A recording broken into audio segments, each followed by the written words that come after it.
তাবারক ওয়া তাআলার দরবারে অসংখ্য অগণিত শুকরিয়া আদায় করছি যে আল্লাহ পাক আমাদেরকে জাতির ক্লান্তি লগ্নে ফিতনা ফাসাদের জামানার মধ্যেও সমাজের অসংখ্য অগণিত মানুষের মধ্য থেকে বাছাই করে নির্বাচিত করে জান্নাতের এই বাগানের জন্য আল্লাহ পাক আমাদেরকে কবুল করেছেন। এই জন্য সকলে শুকরিয়া আদায় করে বলি আলহামদুলিল্লাহ। মানুষ হিসাবে যে পরিমাণ লোক সমাগম আপনারা এখানে আছেন, লোক হিসাবে আওয়াজটা কম হয়েছে, তার মানে জান্নাতের এই বাগানে আসার পরে আপনারা কি পুরোপুরি খুশি না? জাগ্রত আছেন না ঘুমাইতেছেন? আমি তো ছোট মানুষ, কি বয়ান করব, একটু আওয়াজ দেওয়ার জন্য আসছে। আমার পরে আসতেছেন প্রধান আকর্ষণ হযরত মাওলানা হাবিবুর রহমান খান যুক্তিবাদী সাহেব দামাত বরকাতুহুম। বয়ান কারে কও ওনার কাছ থেকে শুনবেন। তেমন আপনারা যে একটু ঘুম ঘুম ভাব আসতেছে না মোটামুটি, এটা তো ভাঙানো দরকার, এটা দূর করার জন্য আমি আসছি। সকলে জাগ্রত আছেন তো? তাহলে জোরে বলি আলহামদুলিল্লাহ। আমার বন্ধুগণ, আজকের ইসলামী সম্মেলনে আপনারা আগমন করেছেন, আমরাও আসছি। এখানে আসার উদ্দেশ্য কি? আপনারা যে প্রত্যেকের বাড়ি ঘর থেকে আসছেন, আসার সময় কি কাউকে গাড়ি ভাড়া দিয়ে আনা হয়েছে? যাওয়ার সময় তো মনে হয় শঙ্করপুর বাজারে কয়েকটা ট্রাক আছে, সিএনজি অটো আছে, আপনাদেরকে বাড়িতে পৌঁছায় দিবে, আসেনি? তাহলে মনে হয় এখানে বিরিয়ানি পাকাইছে, ভালো স্পেশাল খাবারের ব্যবস্থা আছে।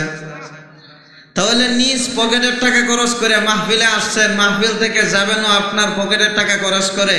এখানে খাবারেরও কোনো ইন্তজাম নাই।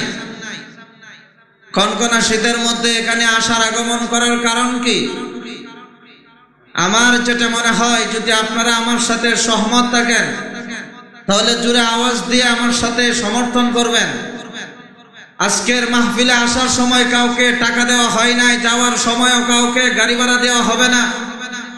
এখানে মাওলানা সাইদুল ইসলাম চকপুরি সাহেব দামাত বরকাতুহুম উনি খাবারের ইন্তজাম করেন নাই। তাহলে এই ধরনের ইসলামী সম্মেলনের আগমন করার একমাত্র কারণ হলো আমরা নবী প্রেমিক, কোরআন প্রেমিক, ঠিক কিনা? এখানে আমরা আগমন করেছি একমাত্র আল্লাহকে রাজি এবং খুশি করার জন্য। দুনিয়ার কোনো মানুষকে রাজি এবং খুশি করার জন্য নয়, কোনো টাকার বিনিময়ে নয়, কোন অর্থ সম্পদের বিনিময়ে নয়।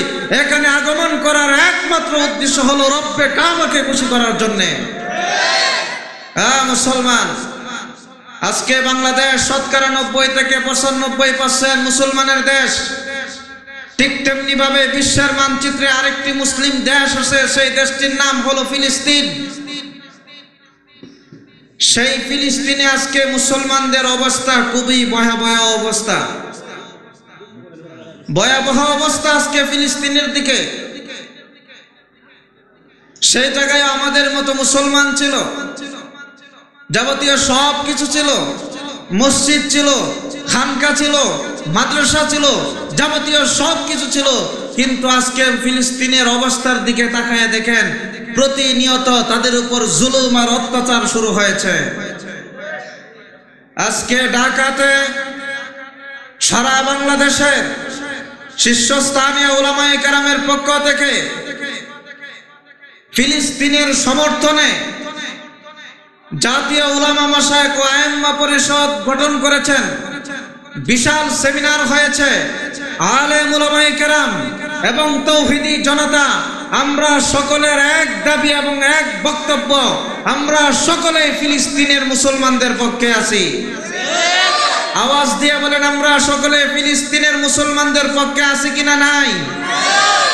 আমার এই বাংলাদেশ গণতান্ত্রিক দেশ, দল হিসাবে কেউ আওয়ামী লীগ করতে পারি, দল হিসাবে কেউ বিএনপি করতে পারি, দল হিসাবে কেউ জাতীয় পার্টি করতে পারি, আমার দল ভিন্ন হতে পারে, মার্কা ভিন্ন হতে পারে, কিন্তু আমরা সকলেই এক জায়গায় ঐক্যবদ্ধ থাকতে হবে, এক জায়গায় এক আওয়াজ থাকতে হবে। দল ভিন্ন থাকুক, মার্কা ভিন্ন থাকুক, সেটা দেখার বিষয় না। আমার সর্বপ্রথম পরিচয়, আমি একজন মুসলমান, ঠিক কিনা? আজকে আমার স্লোগান জয় বাংলা হতে পারে, জিন্দাবাদ হতে পারে, আরো অনেক কিছু হতে পারে, সেটা দেখার বিষয় না, সেটা দেখার টাইম নাই। আমার দেখতে হবে আমি একজন মুসলমান, জন্মগ্রহণ করার সময় ডান কানে আজান দেওয়া হয়েছে, বাম কানে ইকামত দেওয়া হয়েছে, ডান কানে জয় বাংলার স্লোগান দেওয়া হয় নাই, বাম কানে জিন্দাবাদের স্লোগান দেওয়া হয় নাই। যে স্লোগানটা সর্বপ্রথম দেওয়া হয়েছে সেটা হলো আল্লাহু আকবারের আজান দেওয়া হয়েছে। তাহলে দল মত নির্বিশেষে আমরা সকলের এক দাবি এবং আমরা সকলের এক মত। বাইরে মায়া মানুষ আছে, শুনলে শরম, আরো আস্তে কর।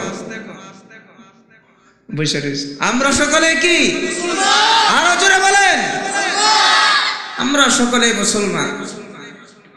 মুসলমান হিসাবে আল মুসলিমুনা কা জাসাদিন ওয়াহিদিন, গোটা বিশ্ব মুসলিম একটি দেহের মতো।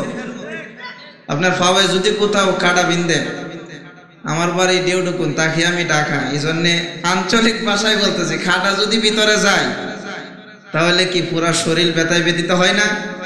নাকি শুধু পাওয়াই ব্যথা পান? গোটা শরীরে ব্যথা লাগে। ঠিক তেমনি ভাবে গোটা বিশ্ব মুসলিম একটি দেহের মতো।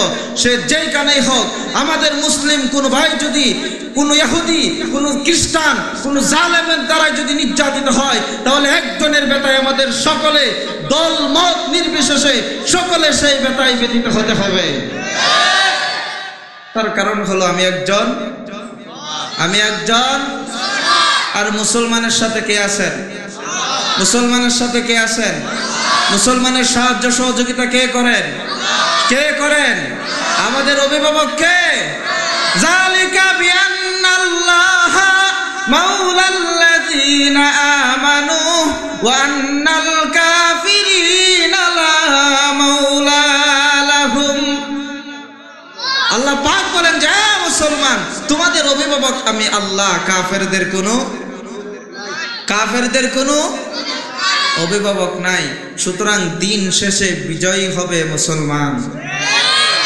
আজকে ফিলিস্তিনের দিকে গোটা জগতে সমস্ত ইহুদি, খ্রিস্টান, নাসারা আজকে ফিলিস্তিনের দিকে বাঁকা নজরে তাকিয়ে আছে। মুসলমানদের কলিজার টুকরা আমার নবী মুহাম্মদুর রাসূলুল্লাহ সাল্লাল্লাহু আলাইহি ওয়াসাল্লাম যেই বাইতুল মুকাদ্দাসে সর্বপ্রথম ইমামতি করেছেন, সমস্ত নবীদের ইমামতি করেছেন, মুসলমানদের সর্বপ্রথম কিবলা বাইতুল মুকাদ্দাস। সেই বাইতুল মুকাদ্দাসকে আজকে ইসরায়েলের ইহুদিরা অবৈধভাবে দখল করতে চেয়েছে। পরিষ্কার ভাষায় বলতে চাই, গোটা বিশ্ব মুসলিম তা হতে দেবে না ইনশাআল্লাহ। এক সাগর রক্তের বিনিময়ে হলেও প্রয়োজনে বাংলাদেশ থেকে লং মার্চ করে ফিলিস্তিনের মুসলমানদের পক্ষে আমাদের বাইতুল আকসাকে রক্ষা করার জন্য আবারও আমরা লং মার্চ করে যেতে বাধ্য হব ইনশাআল্লাহ।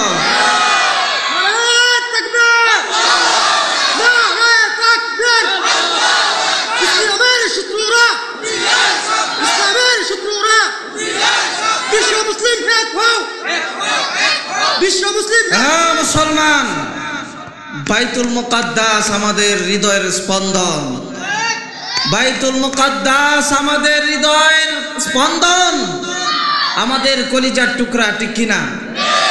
আমার নবী মুহাম্মদুর রাসূলুল্লাহ সাল্লাল্লাহু আলাইহি ওয়াসাল্লাম সাইয়্যিদুল মুরসালিন হয়েছেন, ইমামুল মুরসালিন হয়েছেন। সেই বাইতুল মুকাদ্দাসে সমস্ত নবীর ইমামতি করেছেন। আজকে তোমরা মুসলমানের সম্পদ ইহুদি সম্প্রদায়, তোমরা কিভাবে, কোন সাহসে হাত দাও? মুসলমানদের মসজিদে কোন ভাবে হাত দাও? কত বড় দুঃসাহস তোমাদের! মুসলমান, এইগুলো বক্তব্য কি রাজনৈতিক কোন বক্তব্য নাকি ইমানি বক্তব্য? আমরা ভিন্ন যেই শ্রেণীর মানুষ হোক না কেন, মসজিদ, মাদ্রাসা, ইসলাম, কোরআন, হাদিস এগুলো আমাদের কলিজার টুকরা, ঠিক কিনা? আজকে আপনি দেখবেন যে যুবকটা মাসেও এক ওয়াক্ত নামাজ পড়ে না, এরকম মানুষ আছে না? আচ্ছা, আপনারা শঙ্করপুরের কথা কইলে রাগ হইবেন, আমরা ডিউডুগুনের কথাই কই। অনেক যুবক আছে, অনেক মানুষ আছে, বছরে একবার মসজিদে যায়, আছে না নাই? এই সাধারণ একজন মানুষ ওনার সামনেও যদি আপনি ইসলামের বিরুদ্ধে কথা বলেন, কোরআনের বিরুদ্ধে কথা বলেন, সেও সহ্য করবে না, ঠিক কিনা? আওয়ামী লীগের কোনো ভাইয়ের সামনে যদি ইসলামের বিরুদ্ধে কথা বলেন, সে সহ্য করবে? বিএনপির ভাইয়ের সামনে ইসলামের বিরুদ্ধে কথা বললে সে সহ্য করবে না? এর দ্বারাই বোঝা যায় বাংলাদেশ নবী প্রেমিক দেশ, বাংলাদেশ কোরআন প্রেমিক দেশ, বাংলাদেশ কোরআন হাদিসের দেশ, ঠিক কিনা? সকলের পরিচয় ভিন্ন হতে পারে, কিন্তু আমাদের সকলের এক জায়গায় একটি আওয়াজ, আমরা সকলেই কি মুসলমান। আমরা সকলে আমাদের নিজের জীবনের চাইতেও আমরা কোরআনকে মহাব্বত করি, হাদিসকে মহাব্বত করি, আল্লাহ নবী মুহাম্মদুর রাসূলুল্লাহ সাল্লাল্লাহু আলাইহি ওয়াসাল্লামকে ভালোবাসি, ঠিক কিনা? আজকে আপনারা সমর্থন করবেন কিনা জানি না। আজকে গোটা বিশ্ব মুসলিম 200 কোটির উপরে গোটা বিশ্বের মধ্যে মুসলমান আছে। আর সমস্ত মুসলমান বাদ দিলাম, বিশ্বের মধ্যে 58টি মুসলিম রাষ্ট্র আছে। বিশ্বের 58টি মুসলিম রাষ্ট্রগুলোর প্রধানরা ঐক্যবদ্ধ হয়ে যদি সেই ইসরায়েলের ইহুদি সম্প্রদায়ের দিকে যদি চোখ রাঙায় তাকায়, তাহলে এরা আর কোনোদিন বাইতুল আকসার দিকে বাঁকা নজর করতে সাহস পাবে না। আজকে বিশ্ব মুসলিম ঐক্যবদ্ধ হয়ে যদি সেই ইসরায়েলের দিকে যদি প্রস্রাব করে দেয়, প্রস্রাবের ফেনার সাথে ওরা বেঁচে যাবে। আজকে তারা মনে করে যে মুসলমান দুর্বল। মুসলমান কি? আফগানিস্তানে এদেরকে মারলাম, আরাকানে এদের উপরে জুলুম করলাম, মুসলমান দুর্বল। আমরা কি দুর্বল? আরে কি কোন আমরা কি দুর্বল? আমরা কিন্তু দুর্বল প্লেয়ার না। কারণ মুসলমান হলো ওই জাতি, যেই জাতি 313 জন মাঠে নেমেছেন। আবু জাহেল প্রতিপক্ষ হয়ে 1000-এরও বেশি সৈনিক 313 জনের সাথে পারে নাই, ঠিক কিনা? আরে আমরা তো বদরের খেলোয়াড়। মুসলমানদের সাথে কে আছেন? আল্লাহ আছেন। মুসলমানদের বিজয় কে দান করবেন? কে দান করবেন? ওয়ালা তাহিনু ওয়ালা তাহজানু ওয়া আনতুমুল আ'লাউনা ইন কুনতুম মুমিনিন। আল্লাহ পাক বলেন, জগতের মানুষ কিসের টেনশন করো, কিসের ভয় পাও? শুধুমাত্র কোরআনের বলে বলিয়ান হয়ে ইমানদার যদি হতে পারো। আরে কিসের ইহুদি, কিসের খ্রিস্টান? গোটা জগৎ বানাইছি মুসলমানদের জন্য। মুসলমান, গোটা বিশ্বের জগতের সমস্ত ইহুদি খ্রিস্টানরাও তোমার সাথে লড়াই করেও পারবে না। শর্ত কি? শর্ত কি? মুমিন হতে হবে। শর্ত কি? পূর্ণাঙ্গ মুমিন হতে হবে। যদি পূর্ণাঙ্গ মুমিন হতে পারি, তাহলে বিজয় কাদের? বিজয় কাদের? আমাদের। তার কারণ হলো আল্লাহ পাকে আসমান জমিন তৈরি করেছেন কোন ইহুদি খ্রিস্টানদের জন্য না। আল্লাহ পাকে জমিন তৈরি করেছেন ইমানদারের জন্য, আসমান তৈরি করেছেন ইমানদারের জন্য, নক্ষত্র তৈরি করেছেন ইমানদারের জন্য, পাহাড় পর্বত তৈরি করেছেন ইমানদারদের জন্য, জান্নাত তৈরি করেছেন ইমানদারের জন্য, ঠিক কিনা? একটা ওয়াজ তো আপনারা সকলেই শুনেন, যতদিন পর্যন্ত আদনা একজন ইমানদার এই জমিনের উপরে থাকবে, আল্লাহ জপনেওয়ালা একজন মানুষ যতদিন পর্যন্ত থাকবে, গোটা জগতের সব কিছুই ঠিক থাকবে। আর ইহুদি খ্রিস্টান এরা হাজার হাজার কেন লক্ষ কোটি থাকলেও আল্লাহ পাক এই জগৎ টিকায় রাখবেন না। তাহলে একজন মুসলমানের দাম কত? অনেক দাম, অনেক দাম, ঠিক কিনা? বিরক্ত হইতেছেন নাকি ছাইরে দিব? পিছনে যারা বিরক্ত হইতেছেন, জাগ্রত আছেন তো? আমার বন্ধুগণ, আমার নবী মুহাম্মদুর রাসূলুল্লাহ সাল্লাল্লাহু আলাইহি ওয়াসাল্লাম বলেন যে, জগতের মানুষ, তোমরা যে আজকে শঙ্করপুর মাহফিলে আসছো, তোমরা যে ওয়াজ নসিহত শোনো, নামাজ পড়ো, ইবাদত বন্দেগী করো, যাবতীয় সব কিছু করো আল্লাহকে পাওয়ার জন্য, ঠিক কিনা? আজকের এই মাহফিলে যে আপনারা আসছেন আমাকে খুশি করার জন্য, আপনাদের মাদ্রাসার মুহতামি মাওলানা সাইদুল ইসলাম চকপুরি সাহেব হুজুরকে খুশি করার জন্য, কারে খুশি করার জন্য? আল্লাহকে খুশি করার জন্য। নামাজ পড়েন আল্লাহকে খুশি করার জন্য, রোজা রাখেন আল্লাহকে খুশি করার জন্য, যাকাত দেন আল্লাহকে খুশি করার জন্য। ওয়াজ মাহফিল যে শুনলাম একই মাঠে 3টা ওয়াজ মাহফিল হয়, সেই মাহফিলগুলো হয় কাকে খুশি করার জন্য? আল্লাহকে খুশি করার জন্য।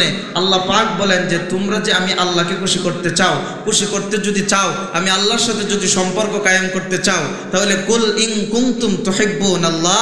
আল্লাহ পাক বলেন, জগতের মানুষ, যদি আমি আল্লাহর সাথে যদি সম্পর্ক কায়েম করতে চাও ফাত্তাবিউনি, আমার হাবিবের ইত্তিবা করা লাগবে, আমার হাবিবকে অনুসরণ করা লাগবে, আমার হাবিবকে মহাব্বত করতে হবে, আমার হাবিবকে ভালোবাসতে হবে। যদি আমার হাবিবকে মহাব্বত করতে পারো, আমার হাবিবকে যদি ভালোবাসতে পারো, আমার হাবিবের সুন্নত তরিকা যদি চলতে পারো, মুসলমান, ইউহিব্বুকুমুল্লাহ, আমি আল্লাহকে পেয়ে যাইবা।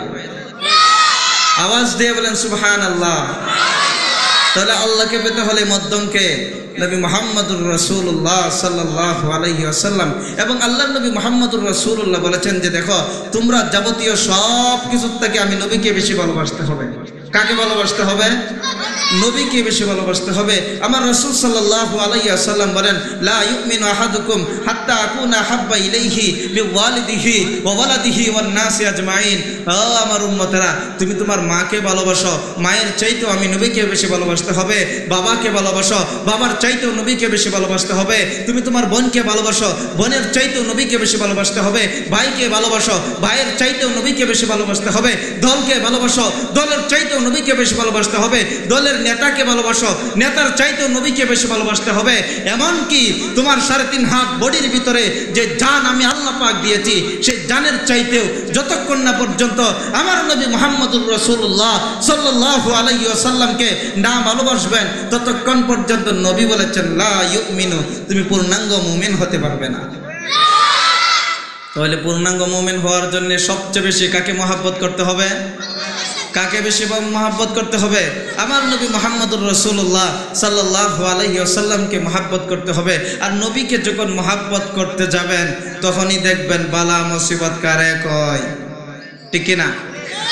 নবীকে যখন মহব্বত করতে যাবেন, তখনই আপনার উপর বিপদ আসতে থাকবে, বালা মুসিবত আসতে থাকবে, ঠিক কি না? আমার ভাইরা, আল্লাহর নবীর সাহাবী হযরত আবু বকর সিদ্দিক রাদিয়াল্লাহু তাআলা আনহু, হেরামের কিনারে আবু বকর সিদ্দিক একটাই অপরাধ ছিল, সে নবী মুহাম্মদুর রাসূলুল্লাহকে বেশি ভালোবাসতো, নবীর সাথে সম্পর্ক ছিল। কেন নবীর সাথে সম্পর্ক? কেন নবীকে মহব্বত করে? কেন নবীকে ভালোবাসে? কেন ইসলাম গ্রহণ করেছে? এই অপরাধে মক্কার কাফের মুশরিকেরা আবু বকর সিদ্দিককে পিটাইতে পিটাইতে 3 দিন পর্যন্ত বেহুশ করে রেখেছিল।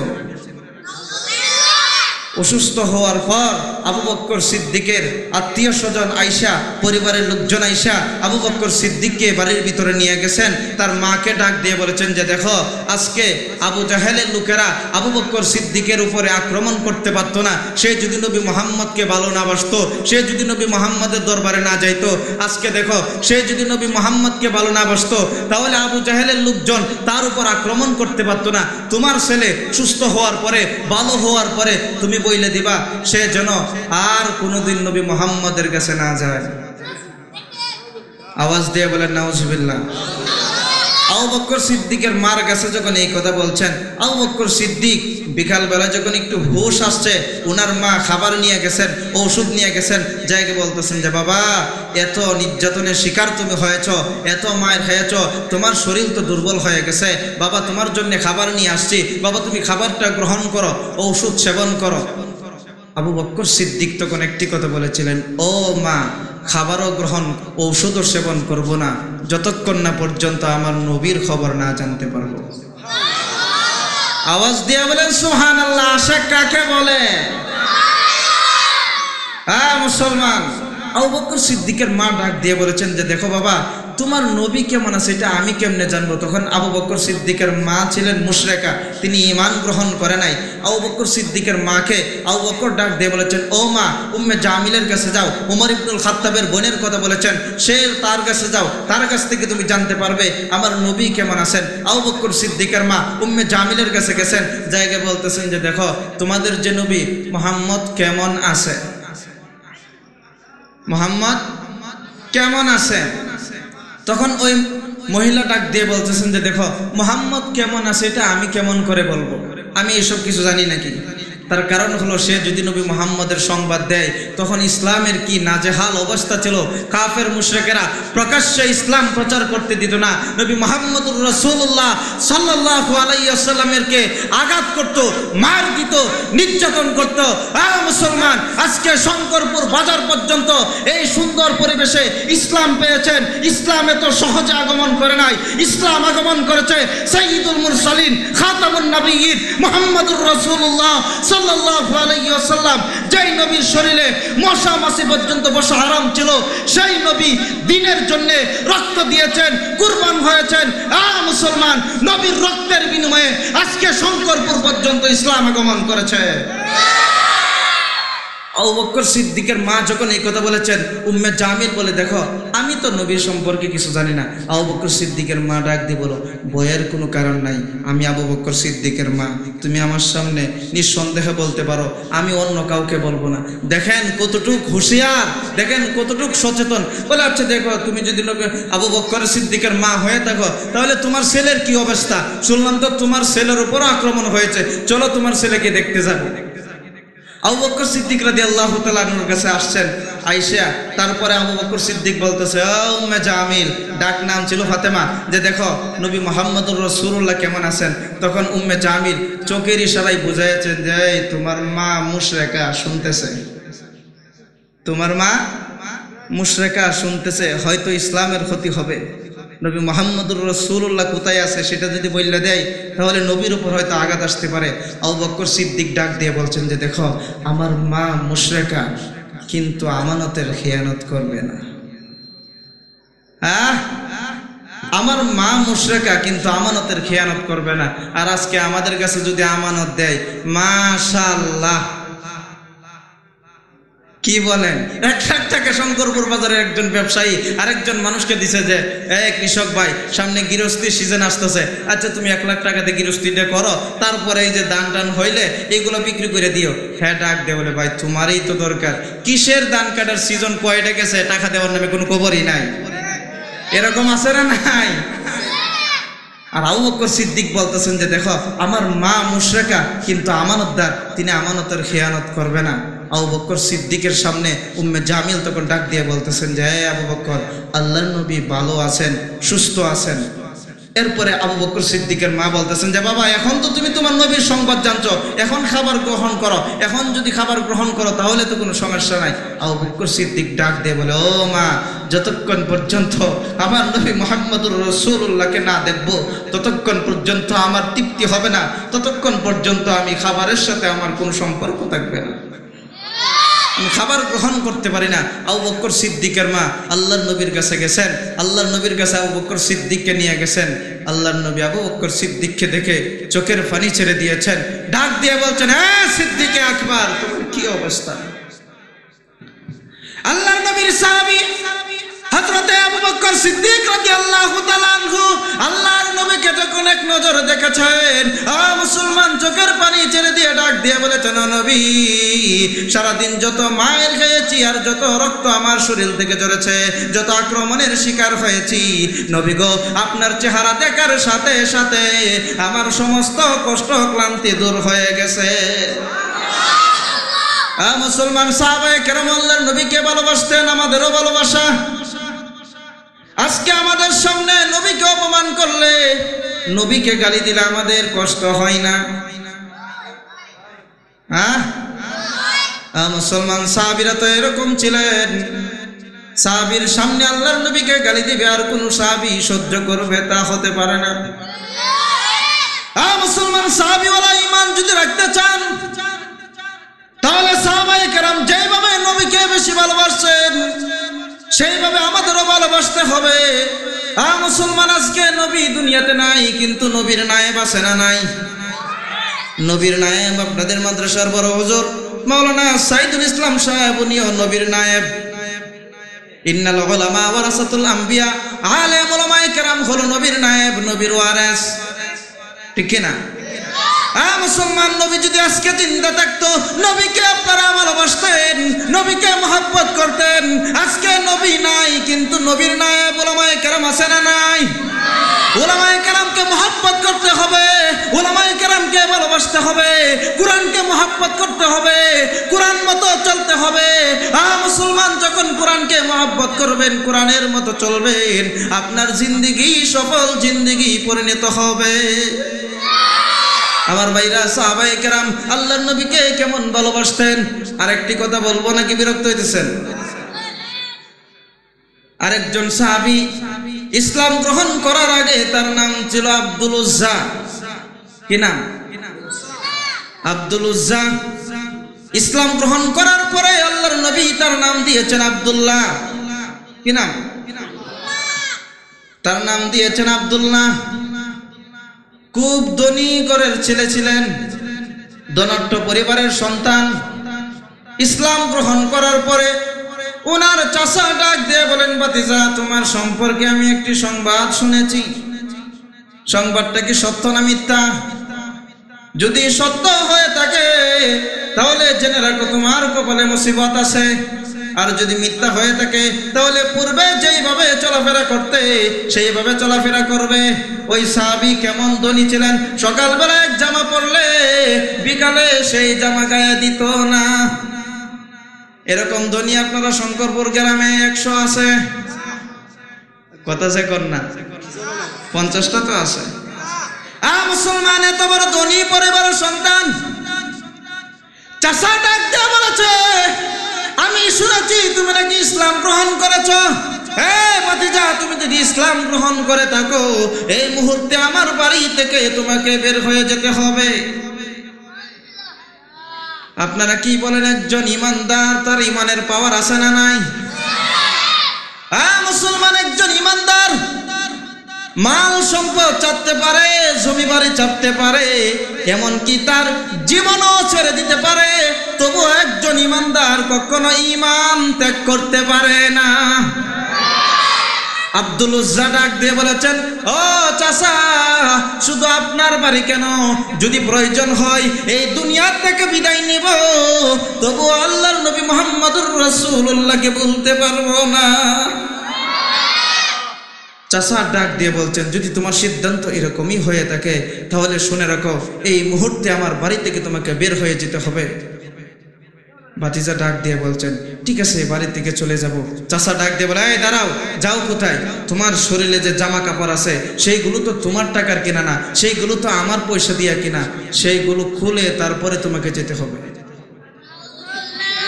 আপনারা এইদিকে এই যে আওয়াজ করতেছেন কেন? মেহেরবানি করে বসে পড়েন। এই যুবক ভাইয়েরা, বর্তমানে আপনাদেরকেই তো দরকার। যারা সামনে আছেন মেহেরবানি করে একটু সামনের দিকে আগান, একটু জিকির করে সুবহানাল্লাহ ওয়ালহামদুলিল্লাহ লা ইলাহা ইল্লাল্লাহ। মাশাআল্লাহ, অনেক মানুষ আছে পিছনে, সকলে একটু সামনের দিকে আসি। সুবহানাল্লাহ ওয়ালহামদুলিল্লাহ লা ইলাহা ইল্লাল্লাহ লা ইল্লাল্লাহ লা ইলাহা ইল্লাল্লাহ লা ইলাহা ইল্লাল্লাহ মুহাম্মাদুর রাসূলুল্লাহ সাল্লাল্লাহু আলাইহি ওয়াসাল্লাম। চাচা ডাক দিয়ে বলেন, হে ভাতিজা, তোমার শরীরের মধ্যে যে পোশাক আছে এইগুলো তো আমার পয়সা দিয়ে কিনা, এইগুলো খুলে তারপরে তোমাকে যেতে হবে। চাচার উদ্দেশ্য হলো, যখন তার শরীর থেকে কাপড়গুলো খোলা হবে, লজ্জার কারণে হইলেও সে ঈমান, আওয়াজ দিয়ে বলেন, লজ্জার কারণে হলেও ঈমান ছেড়ে দিবে। এটা হলো চাচার ধারণা। কিন্তু দেখেন, একজন ঈমানদার তার ঈমান কখনো বিক্রি করতে পারে না। আল্লাহর নবীর সাহাবী নিজের শরীর থেকে কাপড়গুলো খুলে দিয়েছেন। আজকে পিছনে বসছেন, সামনে আসতেছেন না, জায়গাটা গরম হয়েছে, একটু কষ্ট লাগতেছে। আর সাহাবায়ে কেরাম সব ত্যাগ করছেন। মুসলমান, হাই রে মুসলমান, সাহাবায়ে কেরাম কত ত্যাগ করছে ইসলামের জন্য। নিজের শরীর থেকে সমস্ত জামা কাপড় খুলে দিয়েছেন, একবার একদম পুরা শরীর খালি।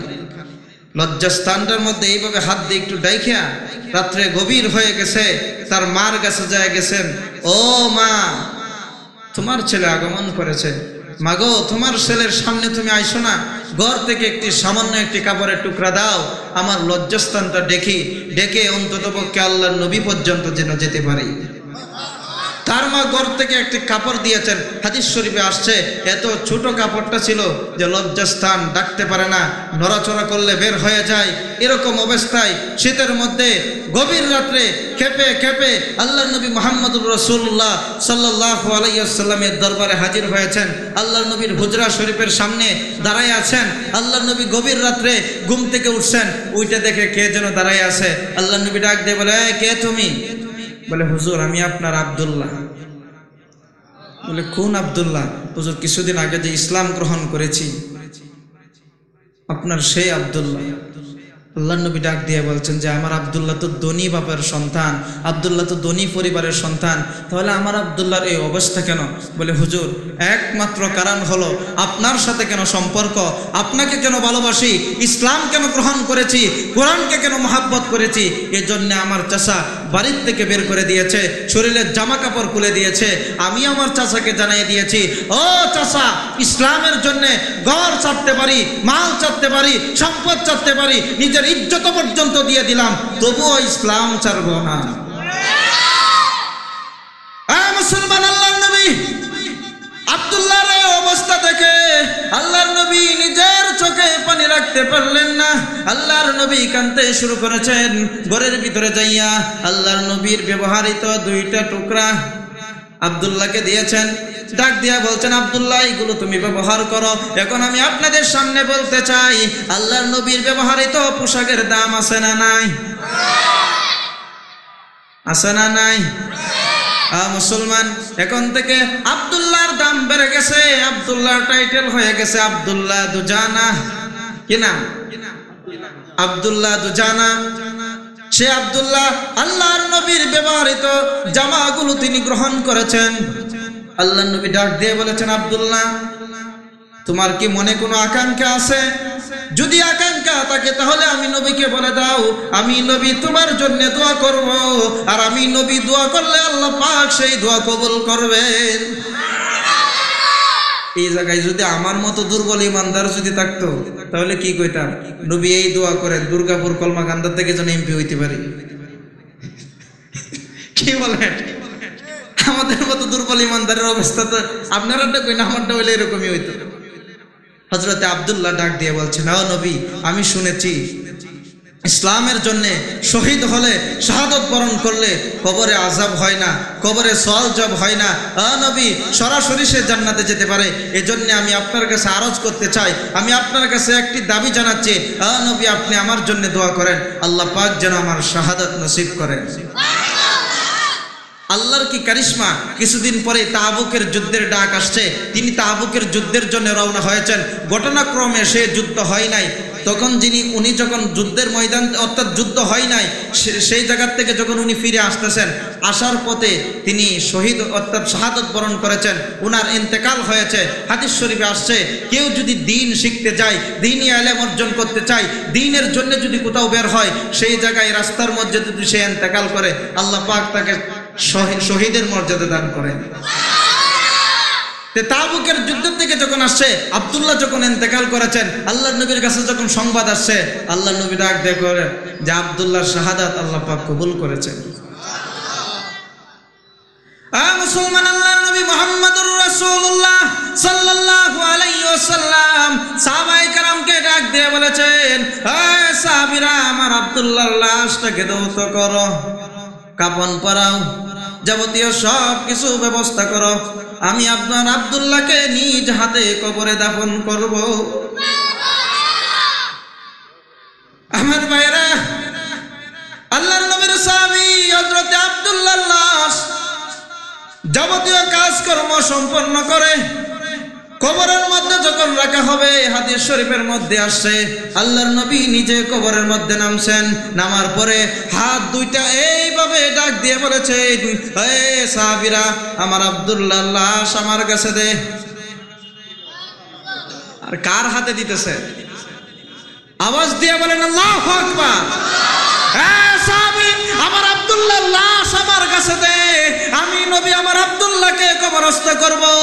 আল্লাহর নবী আব্দুল্লাহর লাশটাকে হাতে নিয়া আল্লাহর দরবারে দোয়া করেছেন, রব্বুল আলামিন, আমি আমার আব্দুল্লাহর প্রতি সন্তুষ্ট আছি, আমি আমার আব্দুল্লাহর প্রতি খুশি আছি, আল্লাহ গো তুমিও আমার আব্দুল্লাহর প্রতি রাজি খুশি হইয়া যাও। এই দৃশ্য যখন দেখেছেন, সাহাবায়ে কেরাম কান্নায় সকলে ভেঙে পড়েছেন। বিশেষ করে হযরতে সাদ ইবনে আবি ওয়াক্কাস রাদিয়াল্লাহু তাআলা আনহু, এই সমস্ত কিছু প্রবীণ সাহাবী, উনারাও মাটিতে পড়ে কান্নাকাটি করতে আরম্ভ করেছেন, আইরে এই লাশ যদি আব্দুল্লাহ তোর না হয়ে আমার হয়তো, আমার ভাগ্যি কত ভালো হতো। হে আব্দুল্লাহ, এই লাশটা তোর না হয়ে যদি আমার হয়তো, আমার কপাল কত ভালো হতো। আব্দুল্লাহ রে, তোর লাশ নবীর হাতে দেওয়া হচ্ছে না, তোর লাশ নবীর হাতের মাধ্যমে জান্নাতে রাখা হচ্ছে। আমার ভাইরা, সাহাবায়ে কেরাম এইভাবে আল্লাহর নবীকে বেশি ভালোবাসছেন। মাল সম্পদ ছেড়েছেন, ইজ্জত ছেড়েছেন, যাবতীয় সব কিছু ছেড়ে দিয়েছেন, তবুও কোন একজন সাহাবী ঈমান ত্যাগ করে নাই, ঠিক কি না? কোন একজন সাহাবী ঈমান ত্যাগ করে নাই। আর আজকে আমাদের অবস্থা হলো এই, বাংলাদেশে নাস্তিকার মুরতাদারা আল্লাহর নবীকে অকাট্য ভাষায় গালিগালাজ করে, আমাদের গায়ে লাগে না। আল্লামা আহমদ শফী যদি নাস্তিকার মুরতাদদের বিরুদ্ধে ঢাকা যাওয়ার কথা বলে, তখন আল্লামা আহমদ শফীকে তেতুল হুজুর বললে গালি দেয়। দেখি দেয় না।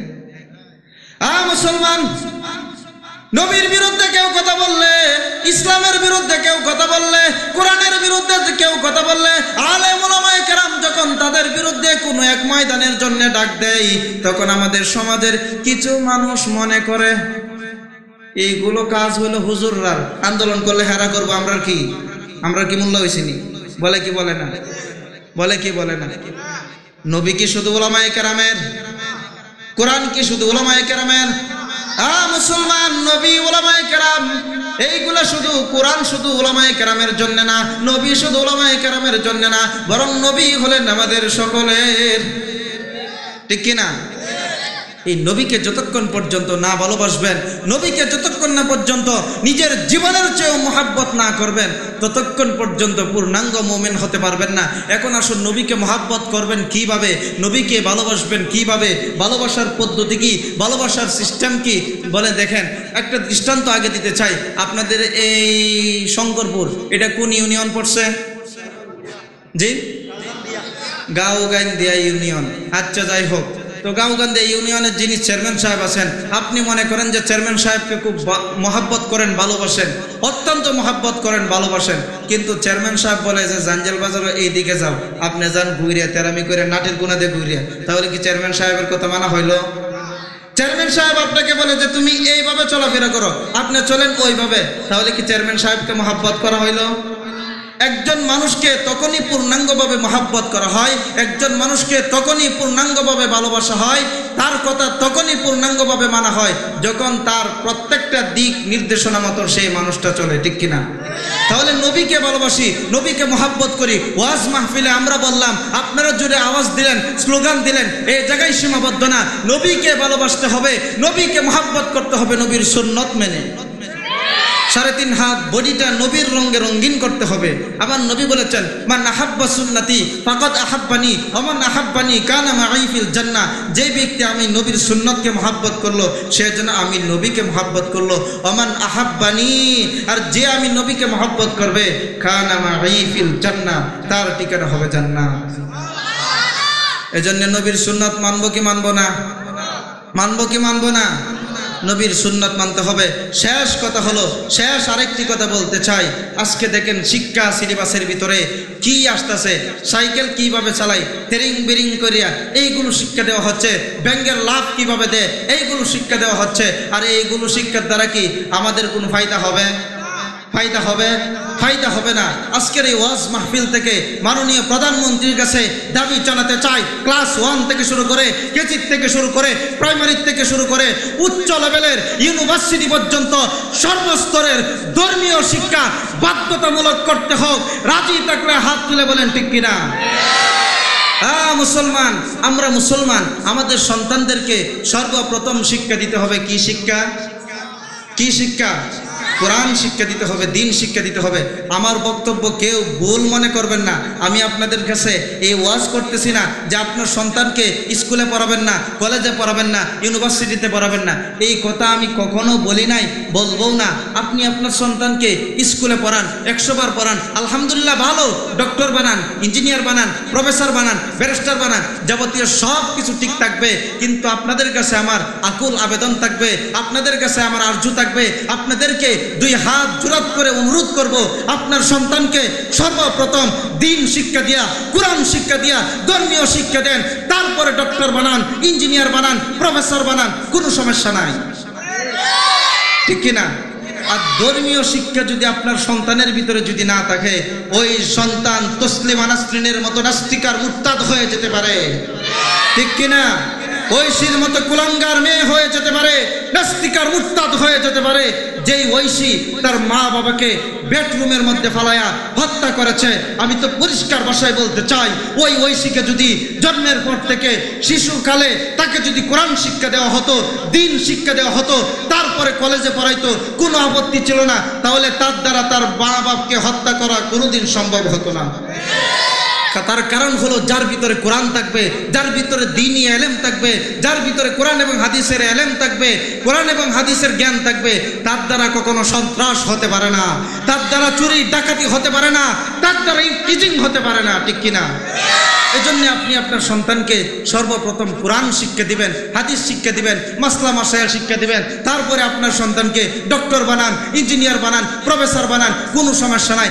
আর যদি তা না হয়ে থাকে, মনে করেন নেত্রকোনা থেকে আপনার বড় ভোলাটা মালয়েশিয়ার থেকে আসছে, আসার পরে ভালো একটা গাড়ি কিনছে, 2-2.5 লাখ টাকা দেয়, মোটরসাইকেল কিনছে, দেখতে কালারটাও খুব সুন্দর, চাকাগুলো খুব মাশাআল্লাহ ভালো, যাবতীয় সব কিছু ঠিক আছে, কিন্তু ব্রেক নাই। প্রধান অতিথি সাহেবের দিকে ঘুমাইয়া গেছেন, আপনারা জাগ্রত করার জন্য তো আইছি, ওয়াজ কারে ওনার কাছ থেকে শুনবেন। আমি তো আপনাদের সাথে একটু কথাবার্তা বলতেছি, যাবতীয় সব কিছু আছে, কিন্তু কি নাই? ব্রেক নাই। এই ব্রেক ছাড়া গাড়ি এই জায়গা থেকে জারিয়া পর্যন্ত যাবে নাকি কবরে যাবে? হ্যাঁ। আর দেখতে তেমন সুন্দরের প্রয়োজন নাই, সুন্দর একটু কম হইলেও সমস্যা নাই, দাম 2.5 লাখ টাকা না, 60-70 হাজার টাকা দামের গাড়িও যদি হয়, যদি ব্রেক থাকে, এই গাড়ি দিয়া দুর্গাপুর কেন গোটা বাংলাদেশ সফর করা যাবে, ঠিক কিনা?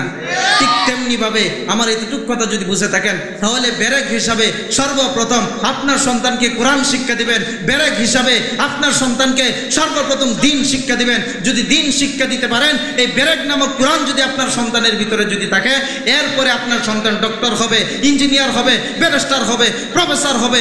কোনো দিন এই সন্তান ইসলামের বিরুদ্ধে কথা বলবে না, কোনোদিন এই সন্তান কোরআনের বিরুদ্ধে কথা বলবে না, কোনোদিন এই সন্তান উলামায়ে কেরামের বিরোধিতা করবে না, কোনোদিন এই সন্তান মসজিদ মাদ্রাসার বিরোধিতা করবে না, কোনোদিন এই সন্তান নাস্তিকার মুরতাদ হবে না, ঠিক কিনা? আপনার সন্তানকে যখন আপনি দ্বীনি ইলম শিক্ষা দিবেন, কোরআন শিক্ষা দিবেন, হাদিস শিক্ষা দিবেন, এবার আপনি আসেন, আপনি যখন ইন্তেকাল করলেন, ইন্তেকালের সময় কি মসজিদের ইমাম সাহেব আপনার বাড়িতে বসে থাকবেন? আওয়াজ দিয়ে বলেন, শেষ কথা একটু মনোযোগ সহকারে শুনেন। হ্যাঁ মুসলমান, আপনার ইন্তেকালের সময় সর্বপ্রথম যে মানুষটা আপনার কাছে থাকবে সেটা হলো আপনার সন্তান, ঠিক কিনা? আরে মসজিদের ইমাম সাহেবরে খবর দিবেন, ইমাম সাহেব এক পাঞ্জাবি খুললে ইস্তারিওয়ালা কাপড়টা পরবো, আতর লুমা খায়া, তারপরে আপনি বাড়িতে যাইতে যাইতে তো মাশাআল্লাহ আজরাইল দিকে টেনে নিয়ে যাবো জাঞ্জাল ফাঁস করিয়া, ঠিক কিনা? আর আপনার সন্তানকে যদি কোরআন শিক্ষা দেন, আপনার সন্তানকে যদি হাদিস শিক্ষা দেন, আপনার সাকরাতের সময় আপনার সন্তান ইমাম সাহেব আসবে কিনা সেটা দেখবে না, ভাই বেরাদর আসবে কিনা সেটা দেখবে না, কে আসতেছে সেটা দেখবে না, আপনার সন্তান কোরআন খুলে সর্বপ্রথম আল্লাহ পাকের কালাম তেলাওয়াত করবে, ইয়াসিন ওয়াল কুরআনিল হাকীম। আমার নবী বলেছেন, সাকরাতের সময় ইন্তেকালের আগে কোনো ব্যক্তির মাথার কাছে বসে যখন সূরা ইয়াসিন তেলাওয়াত করা হয়, সূরা ইয়াসিনের খাতিরে আল্লাহ তাবারক ওয়া তাআলা শয়তানকে দূরে সরায় দেয়, আর শয়তান দূরে থাকার কারণে তার ঈমান নসিব হয়ে যায়। আপনার সন্তান যখন এই মাদ্রাসায় পড়াশোনা করবে, আপনার সন্তান যখন দিন শিখবে, মাদ্রাসায় পড়ার থেকে যখন আপনার ছেলে বাড়িতে যাবে, মাদ্রাসায় বসে যখন ছোট বাচ্চা 7-8 বছরের বাচ্চা হুজুর পড়ায় বিসমিল্লাহির রহমানির রহিম, হ্যাঁ বলে বিসমিল্লাহির রহমানির রহিম, হুজুর পরে একটা, হ্যাঁ বলে আরেকটা, কারণ হুজুর তো শুদ্ধটাই বলবে, ছাত্র ও শুদ্ধটা বলাটাই তো স্বাভাবিক, কি বলেন? সে যখন বিসমিল্লাহির রহমানির রহিম ভালো করে বলতে পারে না, আল্লাহ ডাক দিয়ে বলে, এ ফেরেশতা, এর বাপের কবরের আযাবটা দূর করে দে। ফেরেশতারা ডাক দিয়ে বলে, আল্লাহ কেন, কি হয়েছে? দীর্ঘদিন যাবত আযাব চলতেছে, আজকে হঠাৎ করে যে আপনি বলতেছেন ওই ছেলের বাবার কবরের আযাব দূর করে দিতাম। বলে, দেখো এই ছেলেটা সে মক্তবে আয়সা আমার কালাম সামনে নিয়ে পাক ও পবিত্রতার সাথে সে বলতেছে আমি নাকি রহমান এবং রহিম। আল্লাহ কি বলে? বাচ্চাটা বলতেছে আমি নাকি রহমান এবং রহিম। হে ফেরেশতা, আমার এই ছোট মাসুম বাচ্চা তার জবান থেকে আসছে আমি নাকি রহমান এবং রহিম। আমি রহমান এবং রহিম হওয়ার পরেও বাচ্চার বাবার কবরের মধ্যে যদি আযাব দেয়, হ্যাঁ ফেরেশতা, রহমান রহিমের গুণ থাকে না। সুতরাং তার বাবার কবরের আযাবটা দূরে সরায় দে। মুসলমান, এইভাবে আপনার ফায়দা আসবে। আপনার ছেলে শঙ্করপুর বাজার থেকে রওনা হয়েছে, যাবে জাঞ্জাল, যাবে দুর্গাপুরে, যাবে নেত্রকোনা, যাবে ময়মনসিং, যাবে বিভিন্ন জায়গায়। যাওয়ার পথে আপনার কবরস্থানটা যখন সামনে থাকবে, তখন দিনদার ছেলে যদি হয়, মুত্তাকিন ছেলে যদি হয়, ওই ছেলে অন্ততপক্ষে আপনার জন্য দোয়া করার আগে এক কদম সামনে আগাবে না। গাড়িতে বসে, রিকশায় বসে মনে মনে দোয়া করবে, আল্লাহ গো, আমার বাবা ছিল অক্লান্ত পরিশ্রম করে আমাকে মানুষ বানিয়েছেন, কত স্নেহ করতেন, কত মহাব্বত করতেন, কত ভালোবাসতেন। রিকশার মধ্যে বসা অবস্থায়, বাসে বসা অবস্থায়, সেনজিতে বসা অবস্থায়, যাওয়ার সময়, আসার সময় আপনার জন্য দোয়া করবে, রাব্বির হামহুমা কামা রাব্বায়ানি সগীরা। মুসলমান, 5 ওয়াক্ত নামাজের পরে আপনার সন্তান যখন আপনার জন্য দোয়া করে, রব্বির হামহুমা কামা রাব্বায়ানি সগীরা, আমার আল্লাহ পাক ডাক দে বলে, ওই সন্তানের দোয়া আমি আল্লাহ পাক না কবুল করলে আমি আল্লাহর কুদরতি ভাবে লজ্জা লেগে যাই। মুসলমানের জন্য সর্বপ্রথম সন্তানকে দিন শিক্ষা দিবেন। তার কারণ হলো, যখনই আপনার কথা স্মরণ হবে তখনই সূরা ফাতিহা পড়িয়া আপনার জন্য দোয়া করবে। সূরা ইখলাস 3 বার পড়লে 1 খতম কোরআনের সব। আপনার সন্তান বারবার আপনার জন্য দোয়া করবে। আমি নিজে কিশোরগঞ্জ কটিয়াদি এক মসজিদের দীর্ঘদিন খতিব ছিলাম। সেই জায়গায় দেখেছি একজন মানুষ, আলেম না তিনি, কিন্তু ধর্মীয় শিক্ষা ওনার ভিতরে কিছু ছিল। উনি দেখতাম প্রতিদিন ফজরের নামাজের পরেই, আমারেও কোনোদিন ডাক দেয় নাই, উনি নিজে ওনার বাবার কবরের কিনারে দাঁড়াইয়া সূরা ফাতিহা পড়তেছে, সূরা ইখলাস পড়তেছে, সূরা ইয়াসিন পড়তেছে, ওইরা তার বাবার জন্য দোয়া করতেছে। মুসলমান, ওলি আফজল গাউস কুতুব যাই বলেন, যত বড় হুজুরি বলেন, তার দোয়া কবুল হতে পারে, নাও হতে পারে, সেটার মধ্যে কোনো গ্যারান্টি নাই। কিন্তু সন্তান হইয়া বাবার জন্য যখন দোয়া করে, রব্বে কাবা বলে, আমি আল্লাহ পাক তার দোয়া কবুল করি। এজন্য আমাদের সন্তানদেরকে সর্বপ্রথম কি শিক্ষা দিতে হবে? কোরআন শিক্ষা দিতে হবে, হাদিস শিক্ষা দিতে হবে, মাসলা মাসাইল শিক্ষা দিতে হবে। তারপরে আপনার ছেলেকে স্কুলে পড়ান, কলেজে পড়ান, যা কিছু পড়ান না কেন, আপনার ছেলের দ্বারা দিনের কোনো ক্ষতি হবে না, বরং দেশের উন্নতি হবে, জাতির উন্নতি হবে, যাবতীয় সব কিছু ঠিক থাকবে। ঠিক কিনা?